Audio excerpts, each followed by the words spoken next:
back to the situation that occurred in the garden. That old serpent called the devil and Satan. Okay? And the dragon gave him, think about that. Remember the example we looked at when Mashiach was being tempted in the wilderness. And one of the things that took place is that the adversary took him up to a high point, showed him all the kingdoms of the world, and told Mashiach if he bowed down to him, he would give those things to him. Okay? Now think about that in comparison to what we're reading here. And the dragon gave him. Who is him? That beast. Who is that beast? The beast is the Roman Empire, which, one of the reasons why I mentioned the leopard and the bear and the lion, because in addition to the Roman Empire overcoming the Greeks, who overcame the Medians and the Persians, who overcame the Babylonians, it also engulfed them. In other words, it also has those characteristics. So what you see again, stages of development, starting with Babylon, which is confusion. Okay, keep these things in mind.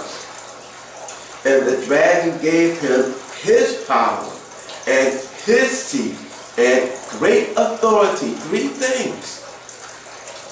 The dragon had power, the dragon had a seat, the dragon had great authority, and he bestowed it upon this beast. Keep these things in mind as we go along, because what we're learning about, again, the truth about the devil and his works in the world today.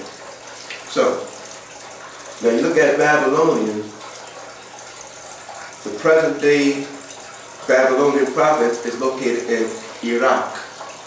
So that means those people now, they play a part in what's going to be taking place as far as the adversary's movements. We look at the Medians and the Persians, that is Iran, modern day. Likewise, these people play a part in the movements, okay? Is this to say that all of the Iraqis or Iranians are of the devil? Of course not. That's stereotyping. That's overgeneralizing. No. But there are some, no different than any other country or any other continent in the world.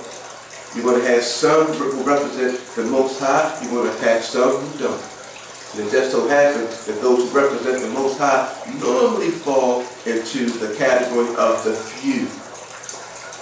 Now, continuing in Revelation 13, picking up at verse 3, it states, and I saw one of his heads as it were wounded to death. Now he's talking about this beast who has 7 heads, 10 horns, which we read about a little earlier. And I saw one of his heads as it were wounded to death, and his deadly wound was healed. And all the world, very important that we understand, all the world, just like it said about the adversary, that he deceived with the world, the whole world.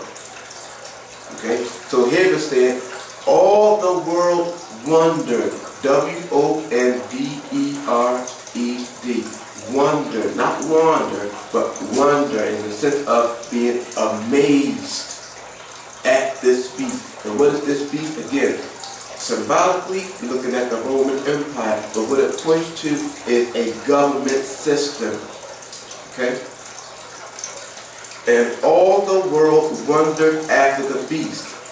And they worshiped the dragon, which gave power unto the beast. And they worshiped the beast, saying, who was like unto the beast? Who was able to make war with him? And there was given unto him, this is the beast, a mouth, speaking great things and blasphemies. Think about that. What are these great things? What are these blasphemies? And power was given unto him to continue 42 months. And he opened his mouth in blasphemy against Yah, to blaspheme his name and his tabernacle and them that dwell in heaven. Listen to that. So this beast is now blaspheming the Creator, the Father, Heavenly Father, Yah, the tabernacle, and those who dwell within it. it was given unto him to make war with the saints. Again, the saints are the sanctified ones, those who have been separated. And how have the saints been separated? By his word. Sanctify them through thy truth. Thy word is truth. So those who adhere to the instructions, those who adhere to the charge that was given to Moshe, those are the ones who are referred to as the saints, who have been set apart from the rest of the world. And it was given unto him to make war with the saints and to overcome them. And power was given him over all kindreds and tongues and nations. And all that dwell upon the earth shall worship him, whose names are not written in the book of life of the Lamb slain from the foundation of the world. This beast, this power that is referred to, is Rome. But you see a message going on to all that be in Rome. Now, why are we emphasizing this? The message went to Rome, right? So there are going to be some Romans, some Italians who accept the way of the Most High. But there will also be those who corrupt it. Think about that. Think about what we went through in regards to what Babylon did. Okay? How the world was confused. When the Medians and the Persians came into power, it corrupted the world even more. Because you find that a lot of the Israelites during that day and time were affected, were influenced by the Babylonians, by the Medians and the Persians. Next up, the Grecians. Now, the Romans. Okay? So, let's continue. Let's go back to Romans.